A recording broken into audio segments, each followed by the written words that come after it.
I'm Dr. Deborah Dent, and I am the Interim VP for Information Technology and the CIO here at Jackson State University. And this morning, we've been asked to talk to you about from dirt roads to the cyber superhighway.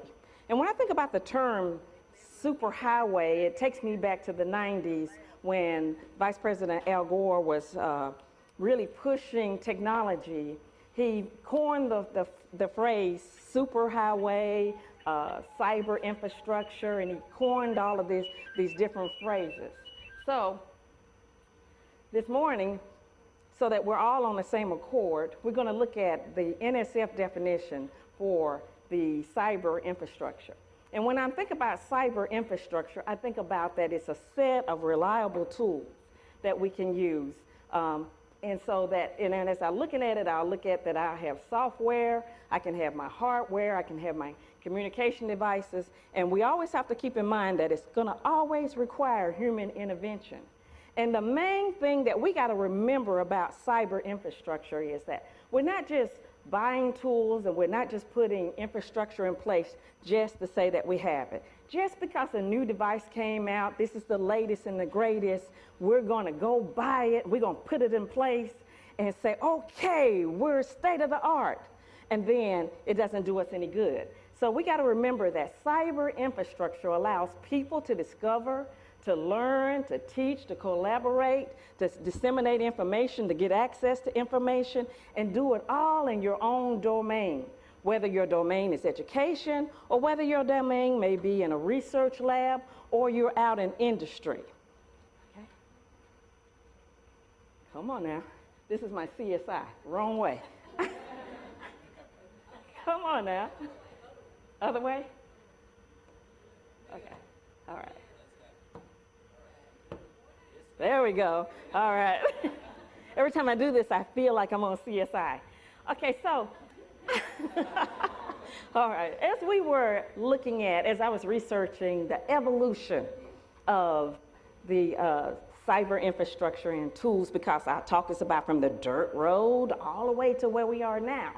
And so it goes back to the first communication was with the drums. We communicated with drums. And then we had the Pony Express, that we had people riding horses.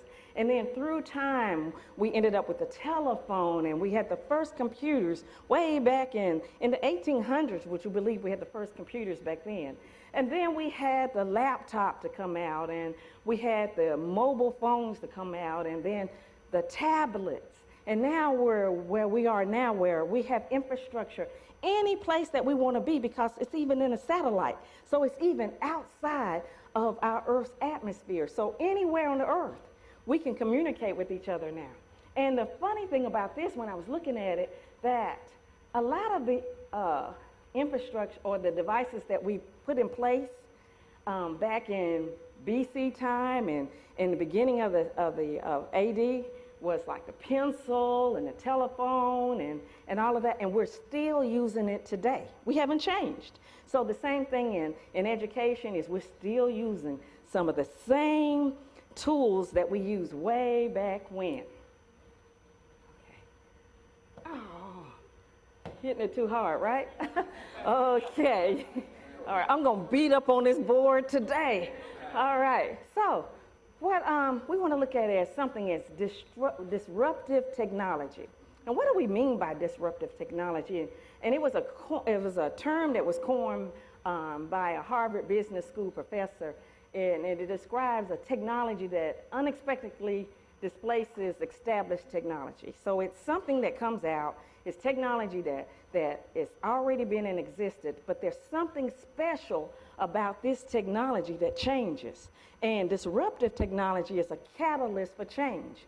It's not the device that's invented, but the device is a catalyst that causes us to change. We here have been talking about the iPad, and we're thinking that the iPad, we're looking at it, is that it falls into that category as disruptive technology.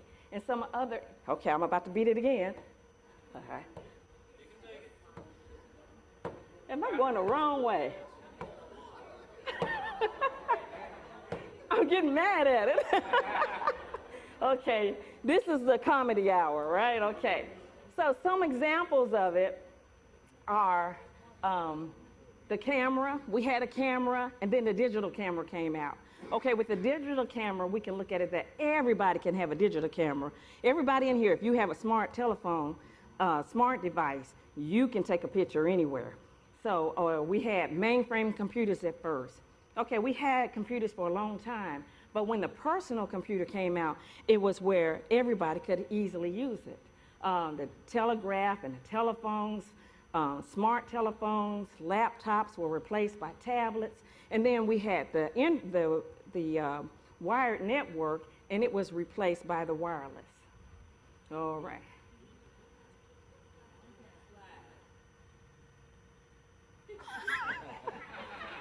All right. Okay. And then as we look through history, we see a lot of disruptive technology. We had the internet for a while, but it was in DoD labs. And then in the mid-1990s, as I said earlier, Vice President Gore pushed it so that it was available for the public. And other disruptive technologies has been my favorite, online shopping. We have Google search, we have Wi-Fi for our kids, and even probably for you, Facebook, YouTube, cloud computing. All of these things are now part of disruptive technology. Okay, so what do we need to be able to classify something as disruptive technology in higher education? It has to be easy to use. We have a lot of technology, but it's not easy to use. It's got to be affordable. There's a lot of technology, supercomputers and all of that, but everybody can't afford it. And then it's got to be able to allow us to easily adopt to using new technologies that we need. For example, if we want to have a blended classroom where we have online and in-class classing, we want to have a flipped classroom in which the instructors will do all of the teaching outside of the classroom. The students will learn outside, and when they come into the classroom, that's when everything is interactive. So the classroom setting is more of them learning and participating. And then there's the massively open online courses. So just take, for example, we have a typical classroom, and we're saying that this is a smart classroom. And it has the computers in it, it has projectors, it has all of this stuff in there. Okay, is it disruptive? No, because a lot of people still do the same thing. They have all of this equipment there, but they don't even use it. They still teach the same way. So what about if I say, what technologies has the potential of being disruptive? The same stuff up above?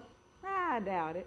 But what about the tablet? We've seen today that the iPad seems to have that potential. E-books seem to have that potential. So we've been even looking for even more technology.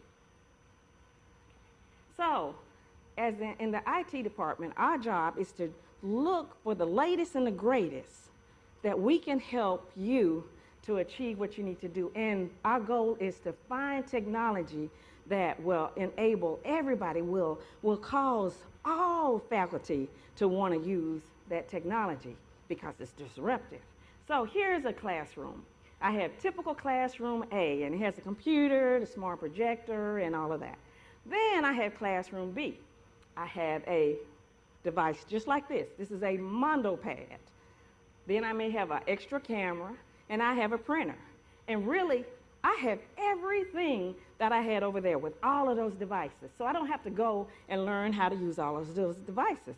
I have an all-in-one device here that's just a giant iPad.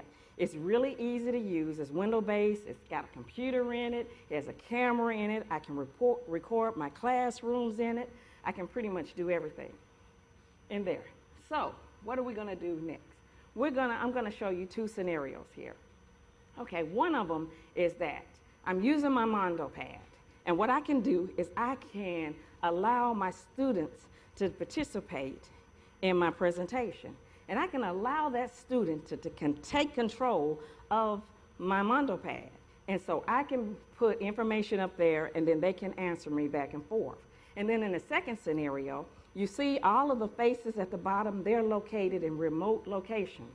We have some on buses, some sitting in the CSEC building. We have people all over, and they can participate. They're participating with us right now, but they're all participating with us on their iPads, multiple people. So in case I'm at the Madison campus and I can't make it down here to a class here, the instructor can share that information and they can participate in the class.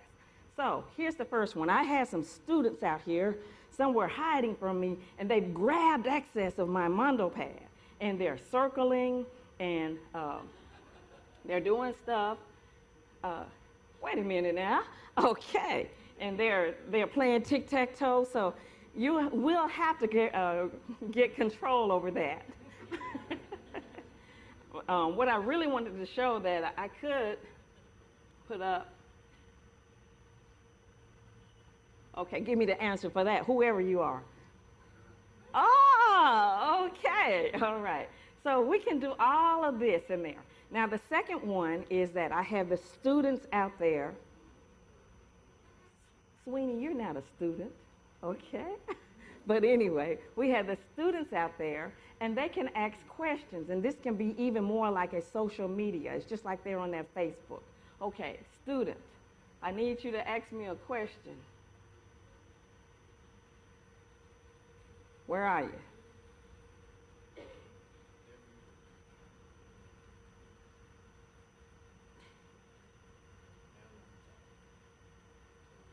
Okay, who's going to ask me something? Donna? How do we find X times Y? What was that? Can you repeat that again? How do you find X times Y? How do I define X times Y? Okay, somebody in the room want to answer that? This is class participation, right? Okay, and I'm running out of time. Okay. All right. What is X times Y? Students. Another student. Tell me what's, Josiah, what is X times Y? It can be anything. X, Y. Josiah is a student that is not paying attention right now. He's supposed to be here, but we can tell right now he's doing something else. Okay, so that's our example of different scenarios that we can have class participation and we can have external participation. And the thing is that with this device, and there's even more that we're experimenting with, I can record my class, I can put it on my learning management system. It's easy to use, it's affordable, and it encourages new teaching skills. Okay, thank you.